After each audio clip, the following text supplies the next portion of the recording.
Hey everybody, and welcome to the latest episode of the Rock and Roll Experience with Mike Brunn. On this episode, we take a look back at Peter Criss's 1978 Kiss solo album. Now I know a lot of Kiss fans are split on this. Some love it, others maybe not so much. But we take a great look at this, talking about the things that we like and that we don't like about the album. We look forward to hearing your comments and your responses as well. If you haven't done so already, check out episode 69, where we took a look back on Ace Frehley's 1978 solo album. Also, we'll have episodes coming up where we do a deep dive on the Gene Simmons and Paul Stanley albums as well, and then we'll wrap it up with a fifth and final episode where we talk about the entire project as a whole and compare all of the albums to each other and what we thought about them. We really look forward to hearing your comments and feedback. If you're watching on YouTube, hit that subscribe button below. If you're listening to one of my podcasts, subscribe over there as well. Also, head on over to Facebook and follow my page, The Rock and Roll Experience with Mike Brunn, where each and every day we talk about all the rock and roll music that you love. Now, without further ado, let's get started talking about the Peter Criss 1978 solo album. Hey everybody, welcome to the latest episode of the Rock and Roll Experience with Mike Brunn. I am super excited to have back with me on the show my partner in crime, Mr. Vincent LaRussa. How you doing, buddy? Very well, Mr. Brunn. What was were you expecting a longer introduction now? My partner in crime, my amigo for 40 years. what do you want say more? 40, it's 45. I want you to be historically correct. Sorry. 45. Sorry. All right, this episode's already going downhill and we're at 30 seconds in. So Okay. let's get into why we're doing this chat today, right? So we just completed and we posted our Ace Frehley chat, and we're going to be doing a chat on each of the solo albums.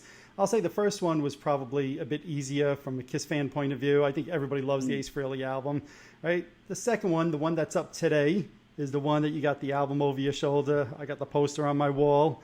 None other than drummer Peter Criss, right? So I think this is the one that I think fans are a little bit more wishy-washy on, and I'll be interested to hear your comments and thoughts on this album. Now, the way we're doing this is we're doing it like as a standalone discussion on each album, so we're not saying Peter Criss's album is better than or worse than this one or that one.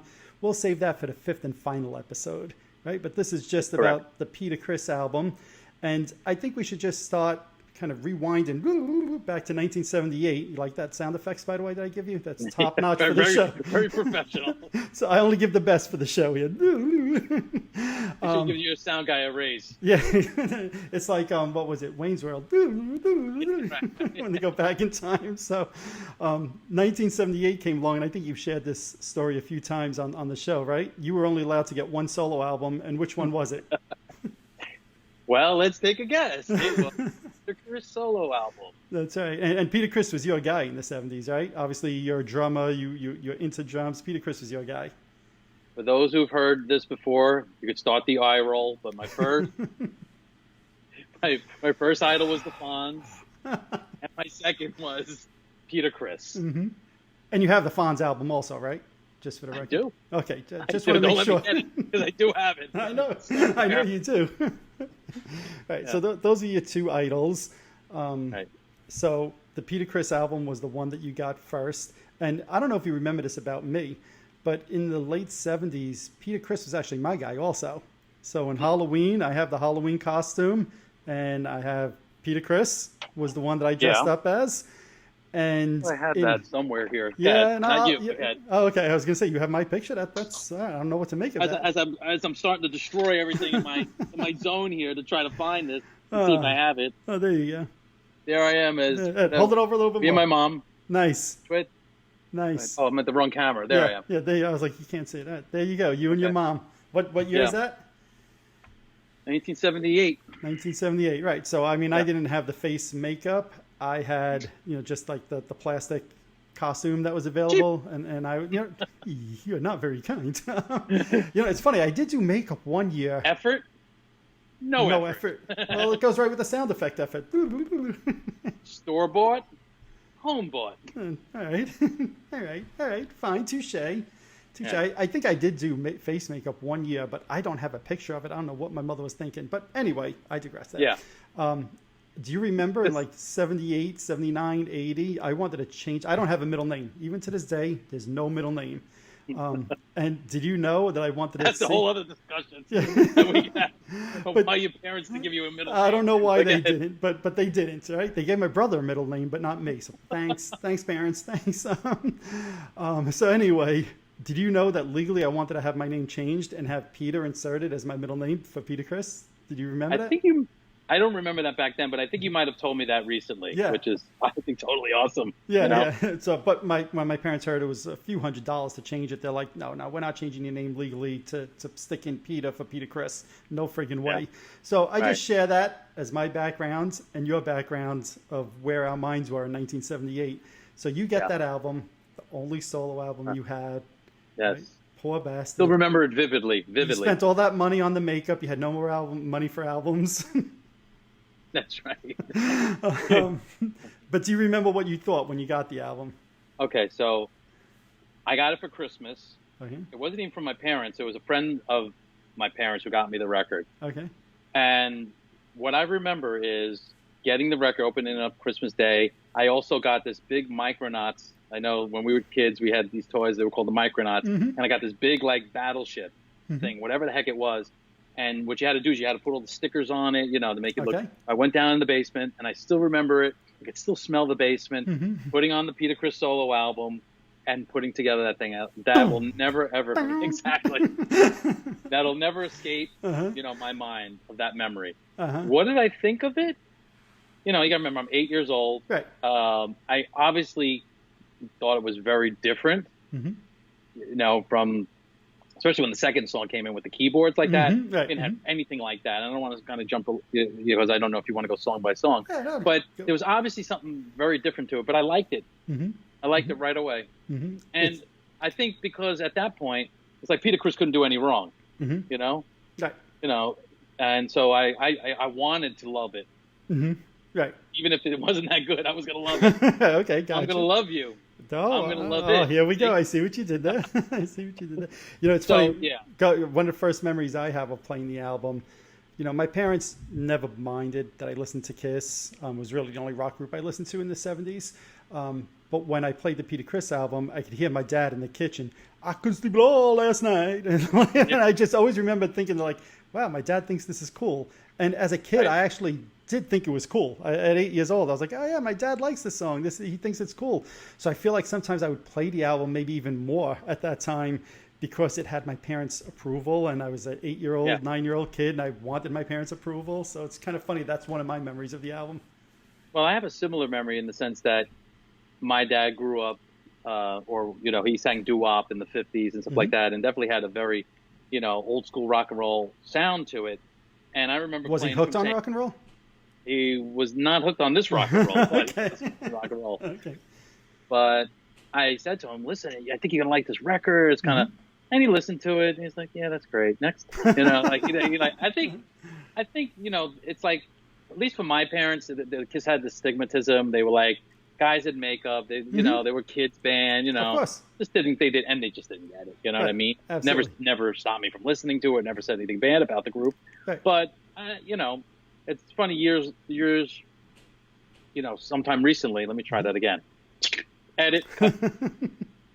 Most recently, I was in the car with my dad, and I said, I want you to listen to something. And I put on Sure Know Something. That has nothing to do with this record. He's like, this song is damn good. Right. That's I fun. told you. And I was playing him something. He's like, I liked it. Like, it's funny, like, with different ears now, like, just taking a different perspective. Right. Everything I played for him, he liked. Right. So...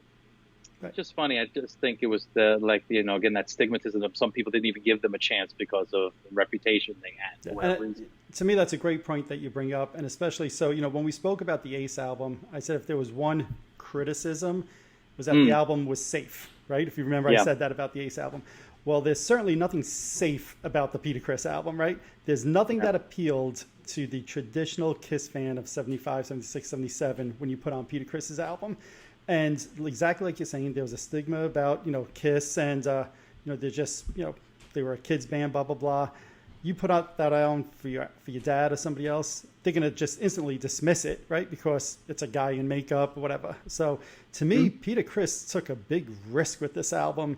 Now, I think he was true to his roots, true to what he loves, right? And I really respect that immensely. But of the 4 albums, he, to me, was the one that really kind of went out there and took a risk. Because, I won't get into the Gene thing, but I have reasons why, to me, that's not a risk. But I'll talk about that in the Gene episode. To me, Peter really took a risk on this album, and I give him a ton of credit for that. Yeah, absolutely. I think from everything now that we know about Kiss, and especially the individual members of Kiss, is like, when they wanted a certain something, they were going to do it no matter what the machine said, whether it was, drinking too much, whatever the hell, they were doing. They were going to do what they wanted, And I think, we always had heard, or now we hear, Gene Krupa was my guy, drummer, I was more like I into the jazz thing, it wasn't really kind of a hard rock metal, not they were metal, but but he just was a good fit for Kiss, you know what I mean? So I think what he did was, as to your point, he went back to his roots of the music that he loves or loved, and again with some songwriters because we all know that Peter isn't the songwriter per se. I know he has a big songwriting credit on Beth, but there's a huge debate on how much did he really contribute to that. I think it's safe to say that the chord structure of that song did not come from Peter Criss, so. Right. It was Sean Penridge, right? Yeah, I think so. I think, yep. So to the point... Stan, yeah, exactly. Delaney, Stan Penridge, okay. But to your point there, I remember, and then we'll jump into some of the songs here, but I remember it's got to be 15, 20 years ago. I want to say it was a Goldmine magazine, and Paul and Gene ranked all of the Kiss albums, and it was 0 stars, 4 stars, or 5 stars, whatever the highest rating was. And for whatever reason, I very vividly remember this. Stanley gave Peter Criss's album 0 stars and made a comment along the lines of, I don't understand that album. I don't understand what that person was thinking. Fast forward now to the last couple of years and Stanley doing the Soul Station thing.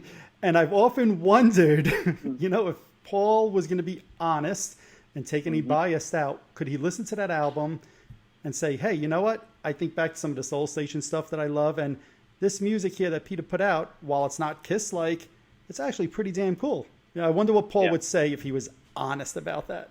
Well, there's the key word. Honest about that. We do know that that Gene and Paul, and more Paul, I think, is guilty of, still not accepting certain things of certain eras. Still can't find something in the Elder that's good. Still, hates Carnival of Souls. I mean, it's just whatever it is. And I just think that would you say that was about 15 years ago, 10, 15 years ago? I think it's got to be about 15 years ago, maybe even more, but I'll say 15. Somebody watching could tell me probably exactly when that came out. I would probably say it was likely when they were on the outs again, Peter and the Kiss, I'm sure. Because I find it hard to believe if they were still doing the reunion tour or the symphony thing, they say, hey, Peter, your album still sucks. Watch that tempo and juice, but you really that album sucks. Could you imagine that conversation? But knowing Paul, it wouldn't surprise me either if he did that. You don't know. Right.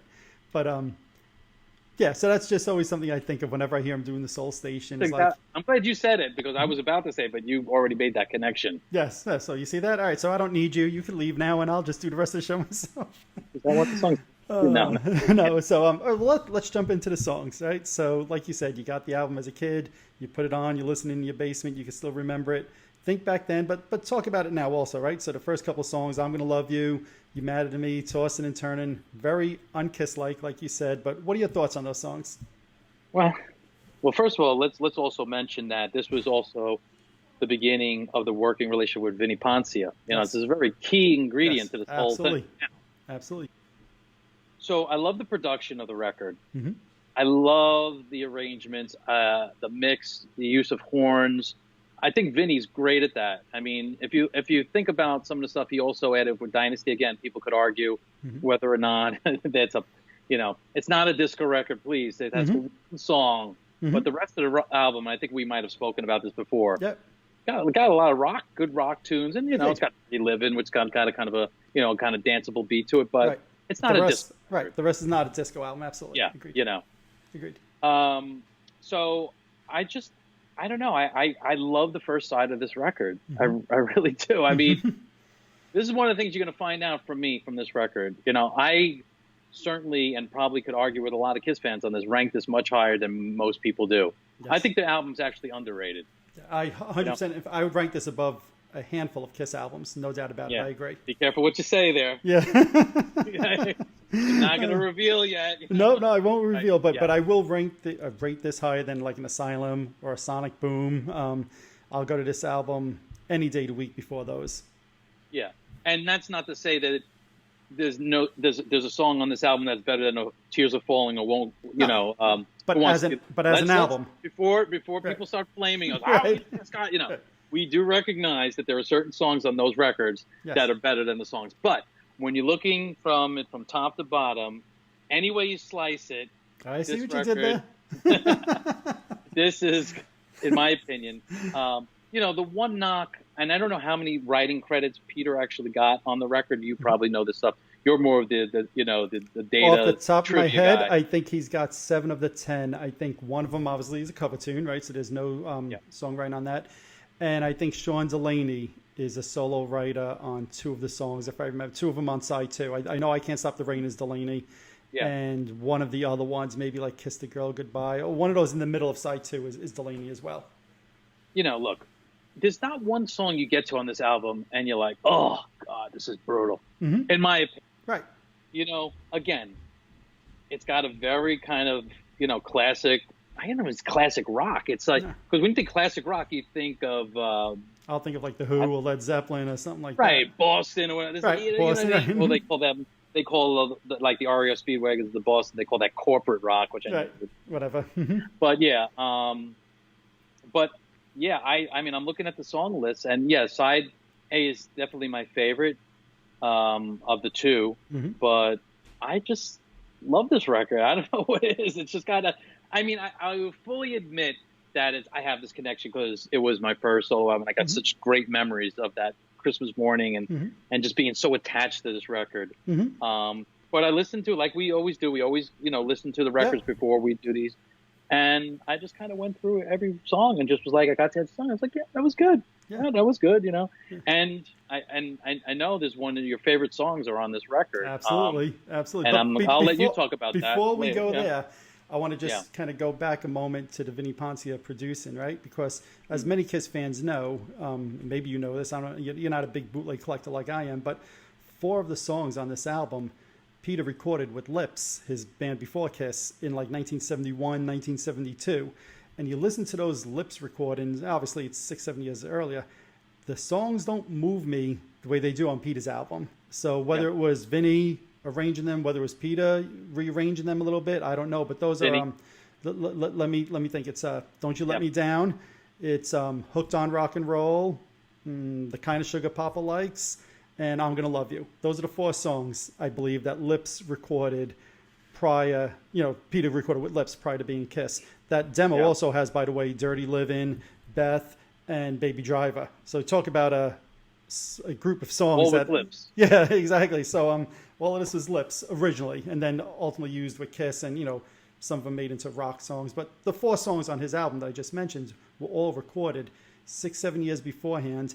And if you look on the back of the album, you know how all the albums say like to Ace, to Gene, to Paul. And if you notice, Peter's is the only one that has a 4th person list there. Michael Benvenga, I think is the person's name, right?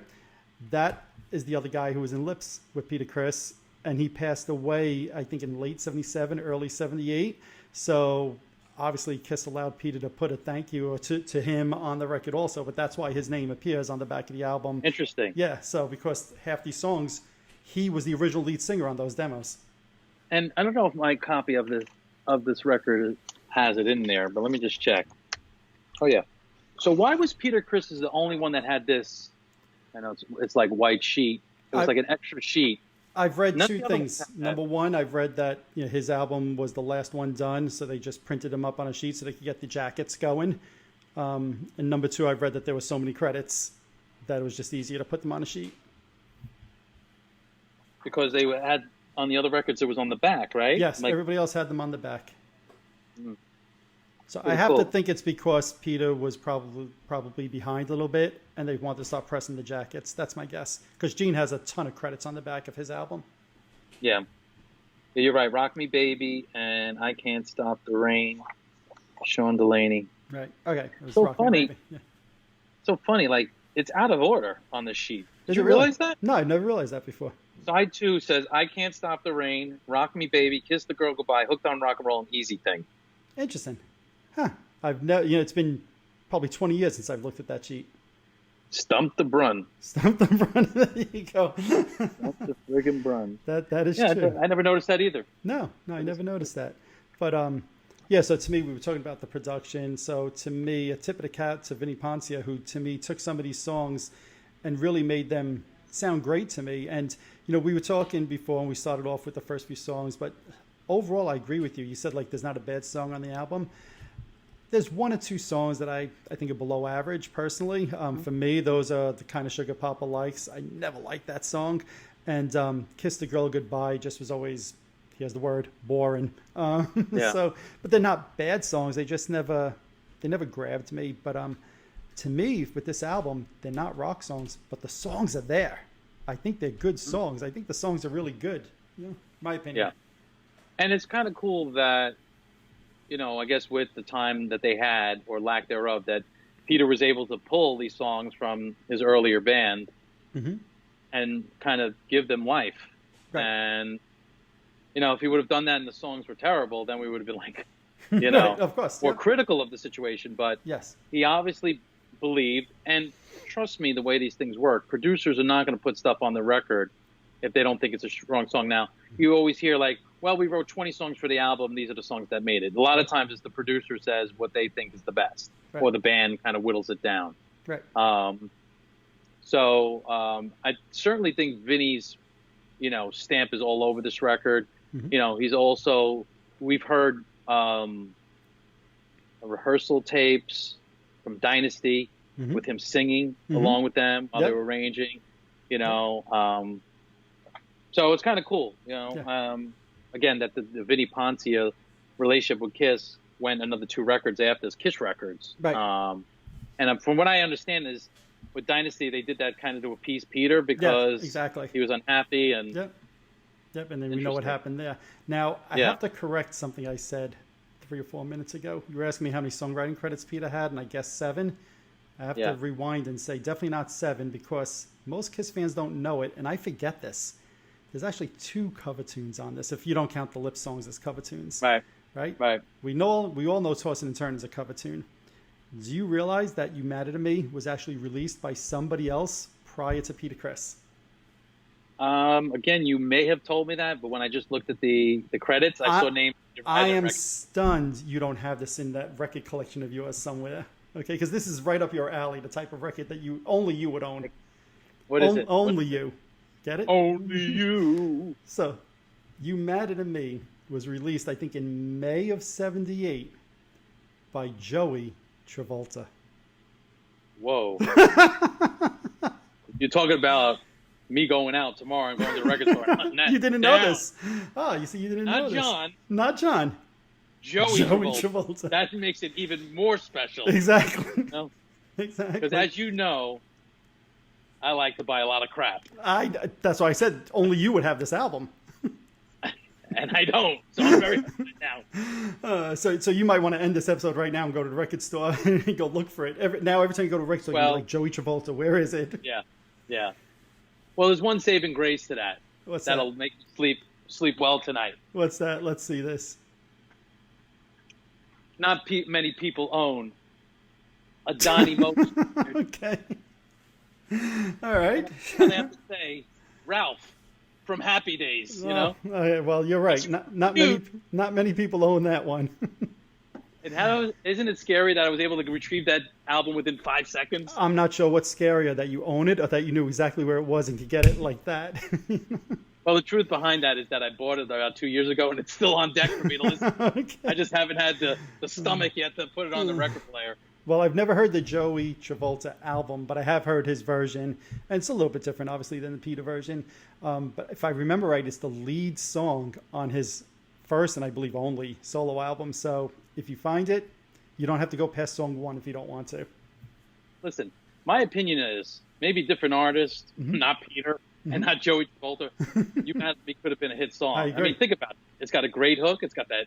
I love that synthesizer. Yep, I know you do. It's got that great like drum part, And I just remember as a kid, like he's got that. It's got to be an overdubbed ride cymbal. Okay. But I think that song could have been a hit if it was with another artist, And the ironic part is the Joey Travolta album. I'm 99.9% certain I'm right on this. Casablanca Records. Casablanca Records, yes. Wow. So somebody in Casablanca thought that would be a hit. Yeah.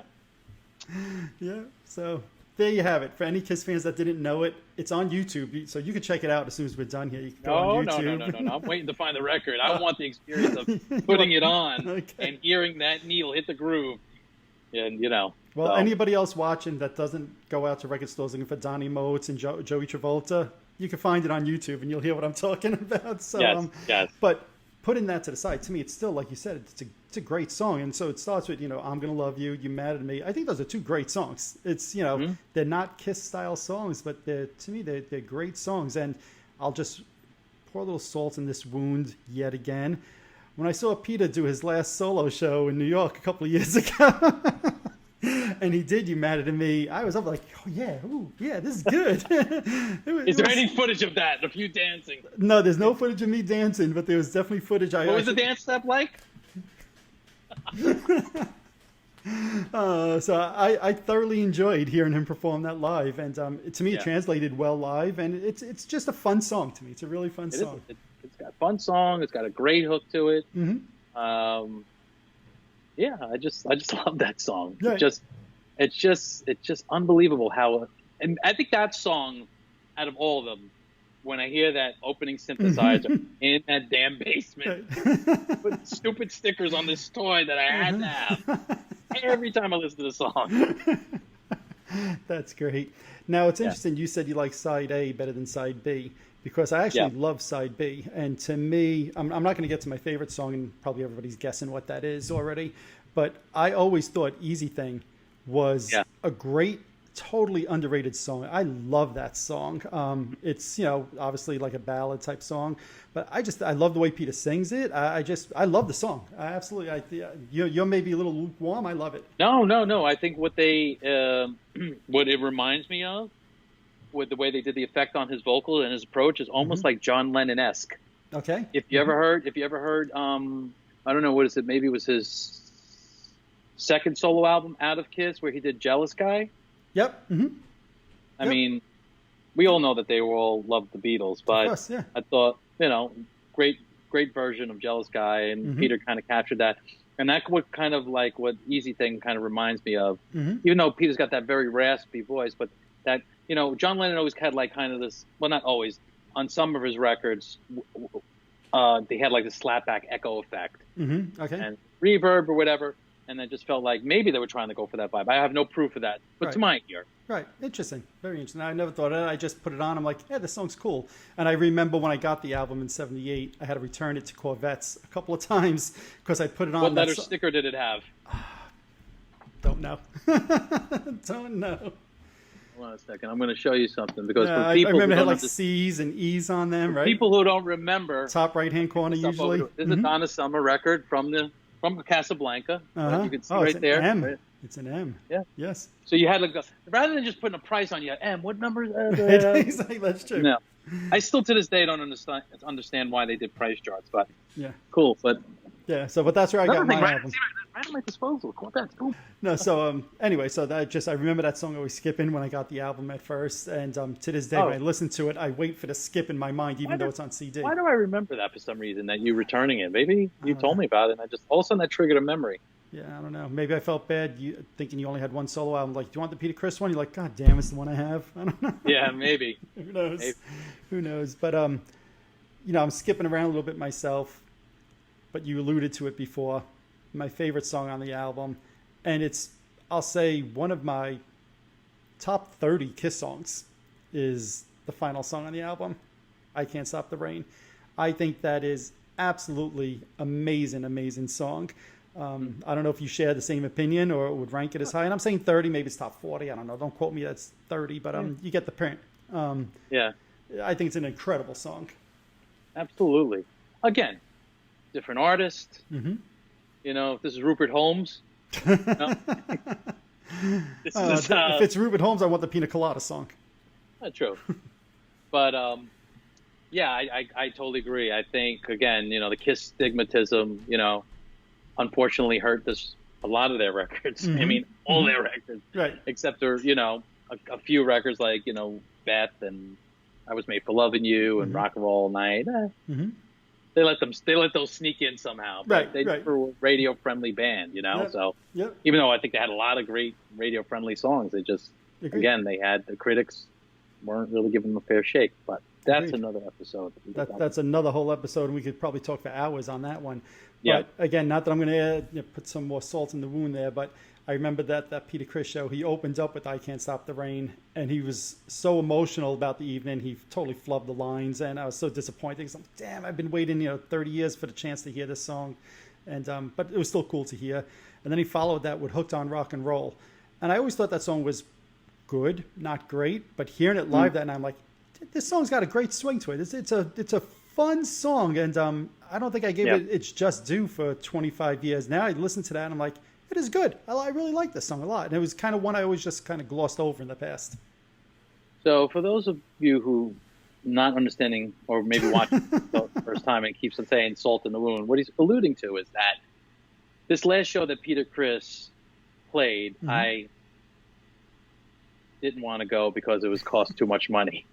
Right. And it was just that it was $50 more than you thought it should be. That's the only reason I give you a hard time. And like those if you said people the also price rolling point, their eyes. Those people are rolling their eyes, which I totally agree with you. Not long before that, we went on that not the virtual tour, the Kiss tours, New York City tour with Peter on the bus. The week before. And you and I, people, you could go to my YouTube page. It's Peter Criss. I'm on one side, my buddy on the other, and we're singing Beth, Arm on. Like, you talk about a dream. Yeah, like, absolutely. I was like on cloud 9,032,000. Right. So I that's it. I don't need anything else. That was my attitude going in. Nice, the show, okay, whatever. But you know what? I sang with Peter Criss. So there is a little bit more to the story. But yes. I totally regret that. Totally regret it. As you should. But I'm sorry, this is my only episode I could get these digs, because when we talk when we talk Paul Stanley and Gene Simmons, it's irrelevant. You were at the Paul Stanley show with me, you've gone to Gene Simmons shows with me, you've been to Ace Frehley shows with me. It's only the guy that you grew up idolizing as a kid that you said no to. So minor detail. That's one minor detail. So I just like to have fun with that. I do feel bad, but no, but Hooked on Rock and Roll, going back to the song, what were your thoughts on it? Again, like Hooked on Rock and Roll kind of reminds me of, what's the other tune on there? It's kind of like a Rock Me Baby-ish kind of like that. It's similar. Yeah. Not so much, kind of Sugar Papa Likes is kind of like that kind of vibe of tunes, like those three.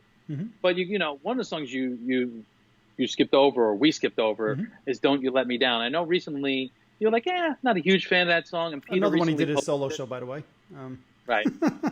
But I think recently, when Peter posted it on his, what did he post on Facebook? What did he do that on? A few different social medias. I saw it on Facebook, but I think he did it on Instagram, a couple of other places. Right. And supposedly the story is he was encouraged. He had a guest over. Somebody was over and wanted to do that. And, man, I love that. And I know you're a huge fan of the song. I love this tune. One of my, top maybe 3 favorite songs on the record, or 4. That's how much. Right. I love the interplay with Peter doing the lead and the background vocals. I love the sounds that they used. It's just everything about this tune I love. And, let's also mention, because we haven't talked about it, Peter played just one instrument on this record. He played the drums. Not on every song, though. I think there's 3 songs that he didn't play drums on, but you're right. Yes. Yeah. But yeah, I just love that record. I love that tune. And I think he is playing drums on that song. Just so you know. Credited in that green sheet that I have to go look at now to see if it actually tells you. I'm sure it probably is, but if I remember right, again, top of my head, Easy Thing. I'm gonna fact check you now. I Can't Stop the Rain. and Rock Me Baby. I think those are the three that he doesn't play drums on. I wish I had a buzzer. Easy Thing, I Can't Stop the Rain, and Rock Me Baby.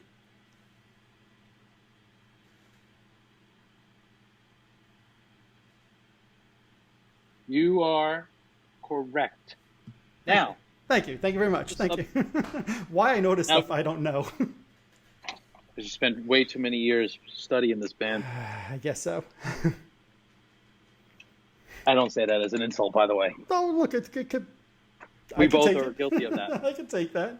That's why we love the band so much. No matter what they do, no matter what they say, even when they annoy us, even when each individual member does something, we'll still always be, tried and true to the band. That is true. And now it's interesting because you mentioned "Don't You Let Me Down," and that was the first single actually from when they released the single from each of the solo albums. That's the song they chose to release from Peter. I'm guessing kind of odd choice, but I'm guessing they're trying to hope to find that Beth Again for Peter Criss, a ballad or something like that. Okay, I can see that. But I think "You Mad at Me" is like the natural single for this. That was the second single. Peter was the only one to have two singles from his album, and those are the two. "Don't You Let Me Down" and "Mad at Me." So one of the things I wanted to mention, because you mentioned the drums, this also was the first time we saw Alan Schwartzberg appear on a Kiss record, who then played on I. Yep, I think it's I. And then I think he did some drum fills on Animalize, if I'm right. Yes. Lonely's the Hunter, I think. Something like that. I've never... Again, doing it off the top of my head, but that's what I think. Yeah. So that's kind of cool, you know? Yeah, absolutely. And Alan Schwartzberg played on countless number of records. Countless number of records, studio guy, awesome drummer. And again, it's part of the producer's job to assemble musicians. Not unlike the style of like Gene did. It was like, let me just get every, star in the world. Right. But, I'm sure Vinny was responsible for bringing him in as the guitar players and everybody else. But yeah. And I think Peter had to have somebody come in because he had been in an accident just before then. And again, it goes back to... No. I know. Shocking. Shocking. But it goes back to the timeline and almost not finishing the album. I think they had to bring him in, Alan, to do drums on the last few songs so that they could finish the album in time, if I remember the story right. So Yeah. So you mentioned "Don't You Let Me Down" might break your top 3 songs, top 4 maybe. So let's do that again, like we did on the Ace. Yeah, so like we did on the Ace, pick your top 3 favorite songs from this album.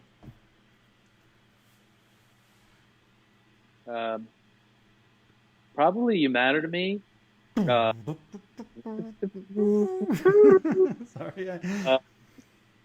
"Don't You Let Me Down," and probably "I Can't Stop the Rain," and then "I'm Gonna Love You," maybe following in. Okay. Those are one of the songs I think are the best on the record. Yeah, I didn't think that you were going to put "I Can't Stop the Rain" in there. I wasn't sure if that would crack your top 3. No, it's an awesome song. Okay. The strings in there, I love that whole thing. His vocals, awesome. So it's funny because I think again very similar. I think my top 3 would be "I'm Gonna Love You," "You Mad at Me," and "I Can't Stop the Rain." Right? Not in that order necessarily, but those are the 3 songs that come to mind. Probably "Hooked on Rock and Roll" now would be 4th for me because, again, I got a greater appreciation for that song the last few years. But I'll go with the 3 that have stood the test of time to me for 30-plus years where I'm like, no, I love these songs. I think all 3 of them are great. Like I said before, I think the songs are there on this album. I think it's a solid album. One of the things I just realized in playing the song in my head, "Easy Thing," the chord progression is definitely very Beatlesque. I know I mentioned the Lennon thing, but now it's just like hearing the chords in my head. That's why I gotta say 100% this was intentional. Right. Like the way the chord progression was. And who wrote that tune? I think that is Peter, and you got to get the album out again. I think that's Peter and Stan Pendridge. But this wasn't part of the Lips thing? No. Unless that's not one of Sean Delaney's. So I think that's Peter and Stan Pendridge.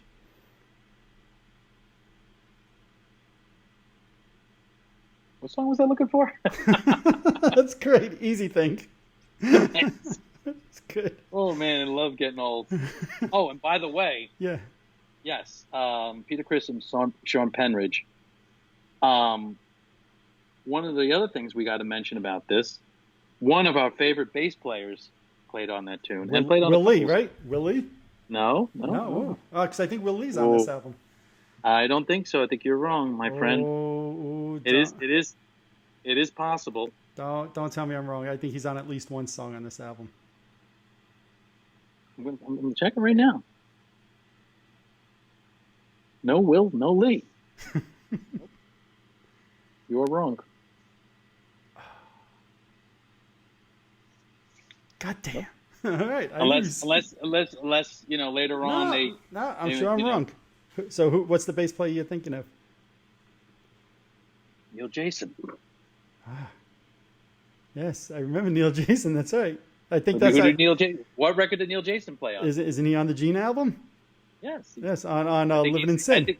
The slap bass. He's exclusively. I don't think Gene played bass at all on that record. I think yeah. So Will Lee was on Ace's album. That's probably what I'm confusing. Yes, you did mention that for the last episode. Yeah, so yeah, that's probably what I'm confusing.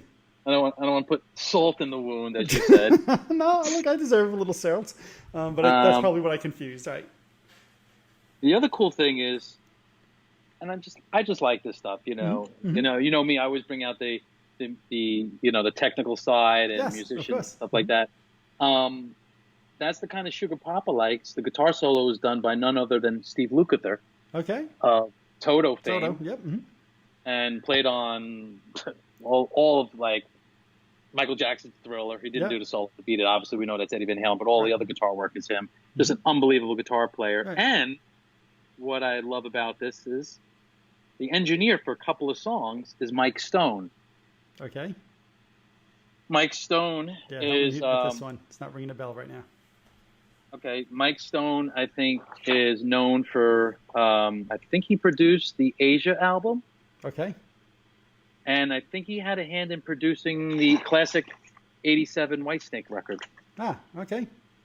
Okay. He died unfortunately at a young age, but Mike Stone is one of those legendary. He produced a lot of great records, and he had a certain sound to his records. And if you think about the Asia record, and if you think, I hope I'm right on this, people are like, what are you talking about?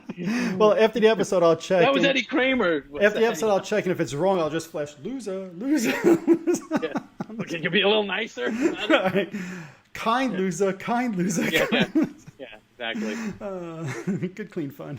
By the way, is this the episode when people watch and say, now these guys are having too much fun? Probably. Okay. Right. Probably. Well, I think what you're seeing is our years of friendship and the kind of, what is it? What do we have? That Tony Banta? Not the Tony Banta. That's good. That's good. And there you have it, folks. Nothing else needs to be said. You understand. That's it. Untrained. All right. I think on that note, we just wrap this up now. Are we done? Is there any? I'm trying to look at the songs right now, right? So, is there any other songs that you wanted to talk about? To me, I covered all the important ones. I think we touched on pretty. Yeah, I thought Tossing and Turning, when Kiss did that on the Dynasty tour, was a weird choice from this album. They all chose at first to do one song of each solo album. I would have thought maybe Hooked on Rock and Roll could have translated to a Kiss show as opposed to Tossing and Turning, but it's probably easy for Paul and Gene to learn. I don't know. Or they really didn't like his album and they took a song that was a known song and they said, all right, we're doing a song that people might know because we think everything else is below par or whatever. Yeah, it I could don't be. know. We don't know. It could be. I would have liked to hear Kiss too. Based on Paul's rating of it.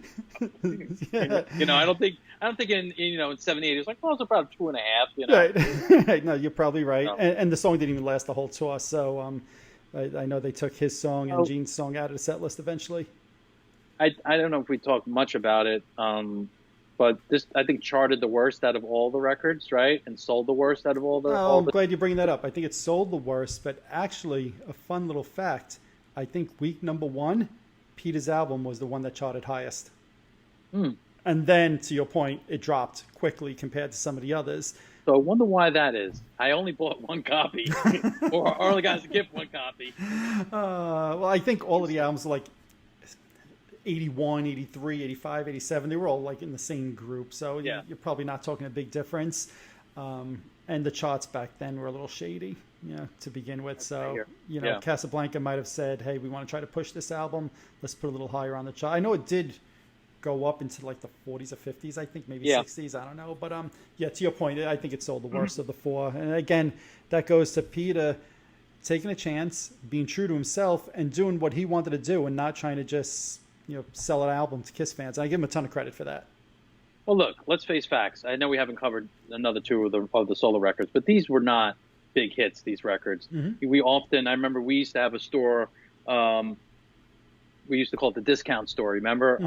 on Bay 14th in the corner. Mm-hmm. They had a cutout bin. Yep, absolutely. You remember that? Yes, oh, absolutely. And I remember seeing these records in there, you know? A lot of these records, as a lot of other Kiss records did, like Alive 2 eventually, because they just printed so many of these damn things, yep, you know? Absolutely. And by all accounts, we've read, that they did way too many of these solo records, you know? Yes. I think they wanted to ship 1 million, right. like say exactly. 1 million sold, right? And record stores like, we can't give these things away, Right. But that was part of the hype in the machine. It was smart, and as Blank said, ship platinum or whatever, you know? Right.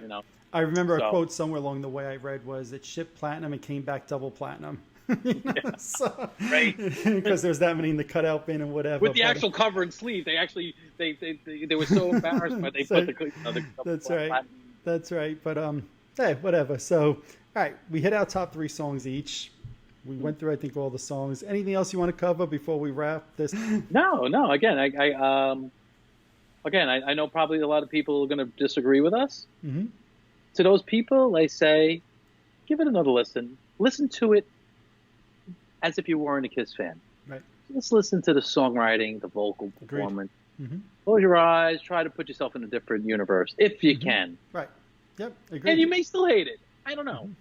But, I just think that you should give it another shot and really listen to it with different ears. Mm-hmm. No, I agree. Because like I said before, and I'll close on this, the songs are there to me. So I picked 4.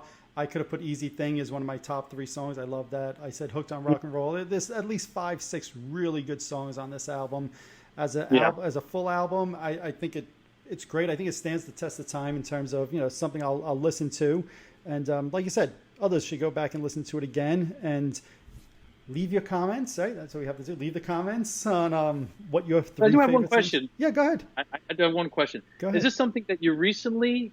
I don't remember traditionally you feeling this way about the record. Was it when you went to that show, his last show, you had a different perspective on the record? Because I don't remember. Yeah, so in the 80s, I took the album and I was like, and I threw it to the side, because it wasn't like. Maybe that's what I'm remembering. Yeah, that's what you remember. You always loved "I Can't Stop the Rain." I always remember that. Right. And the rest of the record, I remember we used to put on "You Mad at Me" and we were kind of making fun of it and like dancing like a bunch of idiots, but Well, I'll have to dig out my, Kiss mixtapes, and I'm pretty certain that You Mad at Me is on there from the Kiss mixtape I made in like '93. I think You Mad at Me is on there. I think Easy Thing is on there. So yeah, I started to come around to some of the songs once my 15-year-old mind opened up a little bit and realized, hey, the songs are there. These are good pop, catchy type songs, and yeah, they're not hard rock and they're not Kiss-like, but they're good. So it was not just recently, not with that one show I went to a couple of years ago. It was before that where I started to get a greater appreciation. Okay. Interesting. Yeah. I remember that. Yeah. So, all righty. Like I was saying, everybody else watching, leave your comments. Let us know what your 3 favorite songs are. This is a wrap on the Peter Criss episode. We still got Gene. We still got Paul to go. Go back and watch the Ace one if you missed that. And then we'll do a wrap up of all the albums and kind of rank them for you and let you guys know our thoughts on all the albums. And we're going to create there's more. And there's more. We are going to create our best of the solo albums record. Absolutely. On that note, that's the end of this episode. Later, everybody. Later. Alrighty, there you have it. I hope you guys enjoyed that episode. As I said at the top, I know a lot of Kiss fans are split on this. So I'll be really curious to hear what you think about this album and what your 3 favorite songs are. As you heard me say, I think song for song, this is actually a great album. It's just not the classic rock and roll sound that Kiss fans were used to. But I really do feel the songs are there and that Peter really put out a really good album. But I look forward to hearing your comments.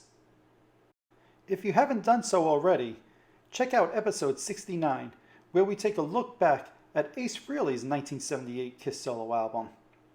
Also, be on the lookout for upcoming episodes on Gene Simmons and Paul Stanley's albums as well. And then we'll do a 5th and final episode that wrap this all up, talk about the packaging, talk about the whole promotional opportunity of the solo albums, and we'll compare the albums to each other and give you our best of the solo albums listing. We really look forward to seeing and reading all of your comments. If you're watching on YouTube, hit that subscribe button below. If you're listening to one of my podcasts, subscribe over there as well. Also, head on over to Facebook and follow my page, The Rock and Roll Experience with Mike Brunn, where each and every day we talk about all the rock and roll music that you love. That's it for this episode. Thanks for watching. Thanks for listening. See you next time.